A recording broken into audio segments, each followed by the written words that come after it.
Hello, all you people out there in internet land. My name is Britt Kolick. I use they, she pronouns. I'm a professional stage manager. It is Tuesday, May 21st. It's rather early in the morning. I got back from a wedding from the weekend, so my voice is still recovering, but I wanted to take this opportunity to talk about a musical that closed way too soon on Broadway, Lempicka. So if you don't want to hear an opinion piece, leave now. I won't be offended.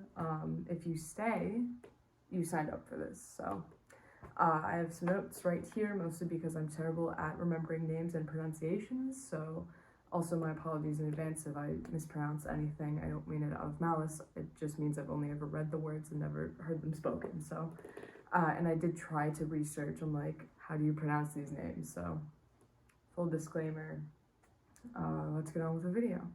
I had the great good fortune to see Lempicka in previews, and I had the great misfortune of not being able to get back to Lempicka to see it in its final form before it closed on Broadway. It opened for previews, I believe, March 14th or 19th.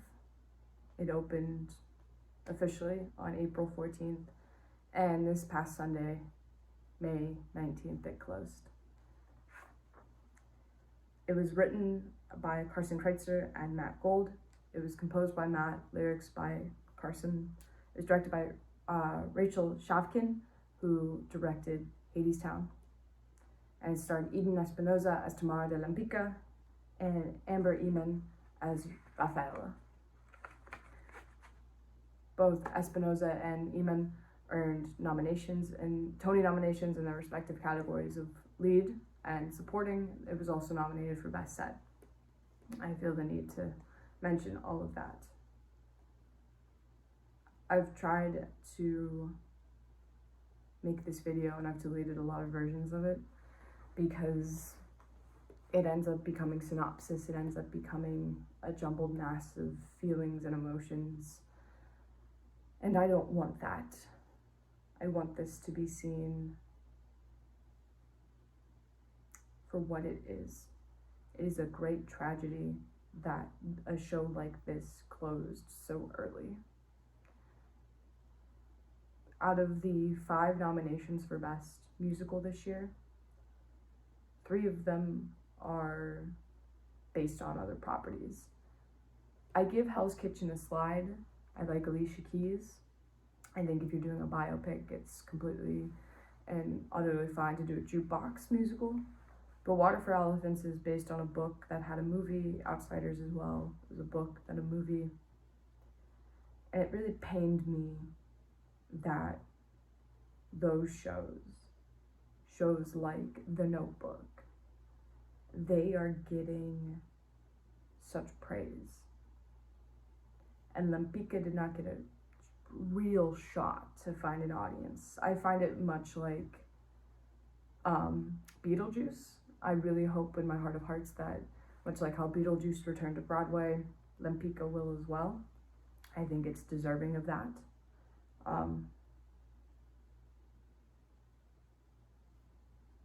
I think when a show wants to do something different like Lempicka does, I think people have called it a whole lot of things. There are a lot of bad reviews from people who think they know about theater. I always find it funny because I'd like to know how many reviewers of theater have actually been a part of theatrical productions.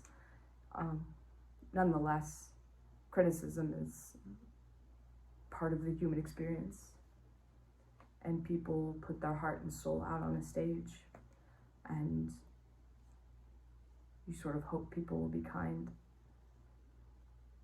I had never heard of Tamara de Lempicka. I probably had seen some of her work before.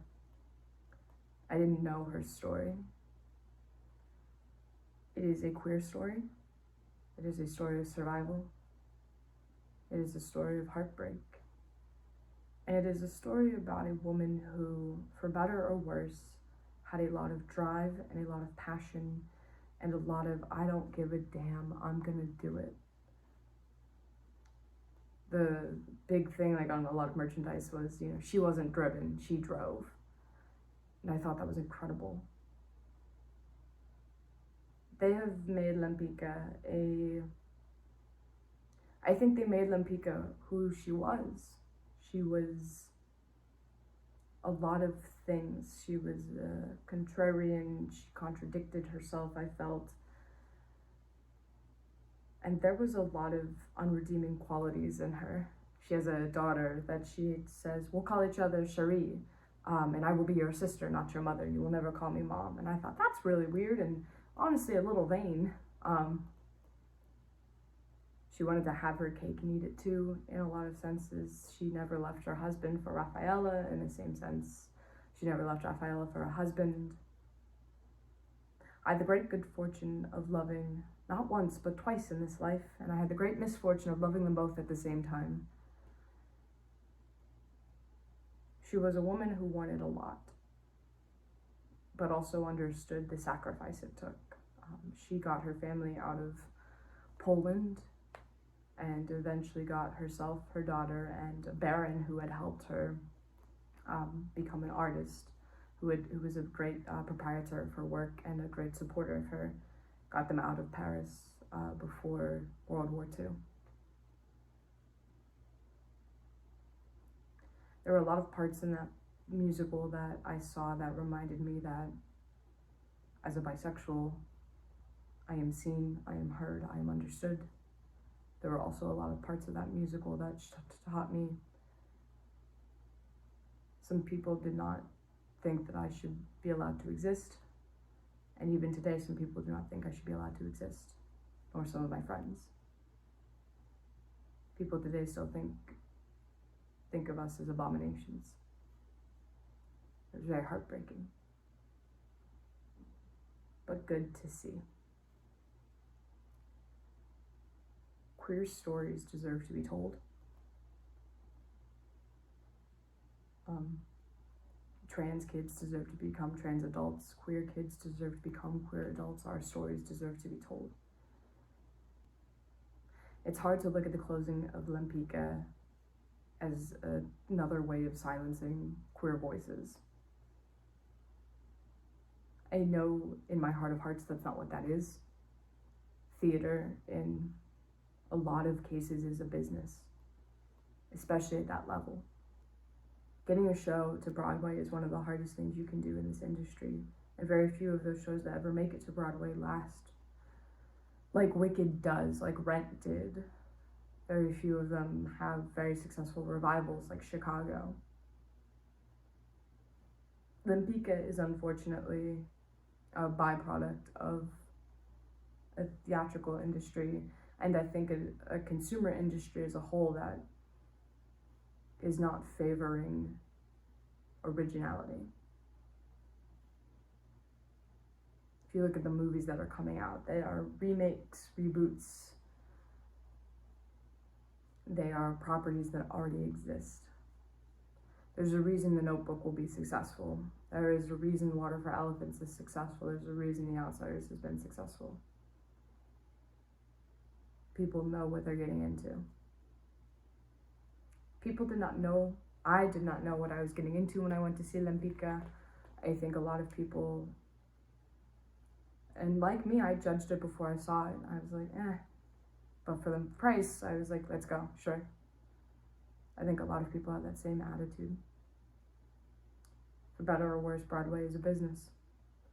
And they weren't making the money.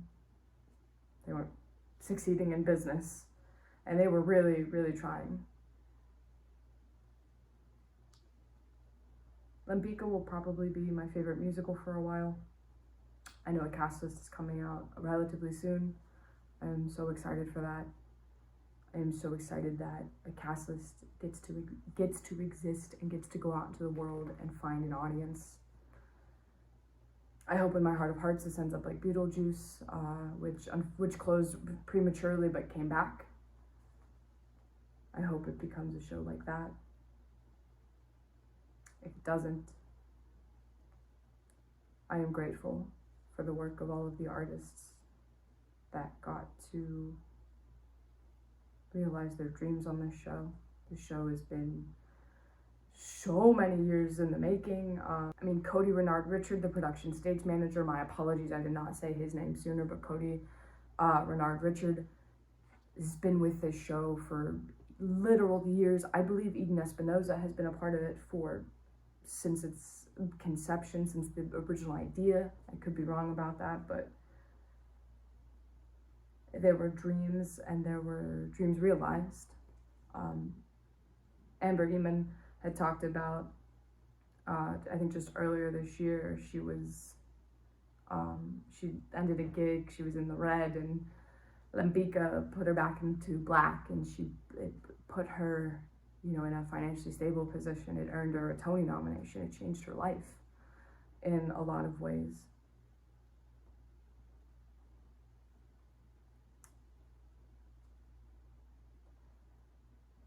I think this is a show that will be studied, and unfortunately, this is what theater is. I always say, because I give opening night gifts, and someone's like, why? I said, every show closes, not every show opens, and that is the truth. If you lived through the COVID-19 pandemic, if you were doing theater at that time, a lot of our shows did not open.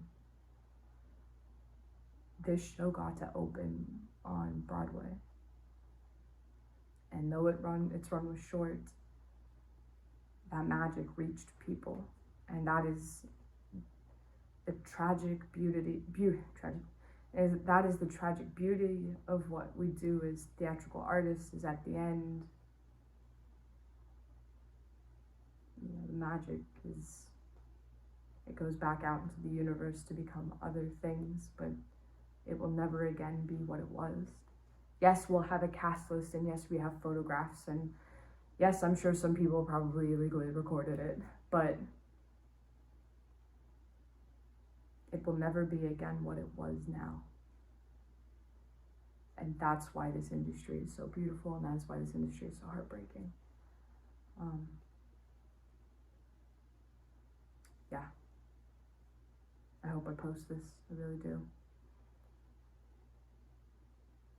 For about 2.5 hours, though, I sat in a theater, and she felt seen in my struggles to show such outward passion and drive, and the being told of slowing down, should you be doing this? I felt seen as a queer person. And I felt seen as somebody who also has been in very dark places and almost had an incident cutting a new canvas. Thank you to everyone on the production.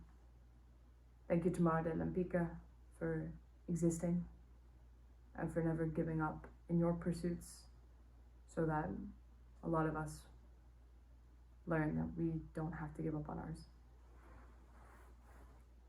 Until the next video, drink water, give grace. If you made it this far, and thanks for watching. Have a great day, everyone. Hey everyone, it's EB. I'm just editing the video right now, and I realized that for someone who talked about the lack of originality on Broadway a lot, I did compare Lempicka's closing to Beetlejuice's early closure and then subsequent revival an awful lot. And yeah, I do see the hypocrisy in that. It's not lost on me. I stand by with what I say in the video. I don't think I'd put it out if I didn't, but the hypocrisy is not lost on me. But I think that much like Beetlejuice needed word of mouth to get going and for people to talk about what a spectacle it was, because it was truly it was a huge spectacular show with effects unlike that ever seen before on stage. I think Lempicka brought a talent and a drive and a voice that, if given another month even, people would say, you have to go see this. Because when Eden Espinosa sings Woman Is, and when Amber Eamon says, that is haunting, the not knowing, to feel that, I think it just needed time to get word of mouth to say, this is a show that will make you feel something that you may not have felt before. So I think that's what I was trying to get at, is much like Beetlejuice was something you hadn't seen on stage before, Lempicka offered a feeling that I had never felt before in a theater, that I think a lot of people never felt before in a theater. So, but yeah, the hypocrisy isn't lost on me. I am that self-aware, so beat you to it if you wanted to rush to the comments for that. Better luck next time. I'll catch you in the next video. Don't forget, drink water, give grace.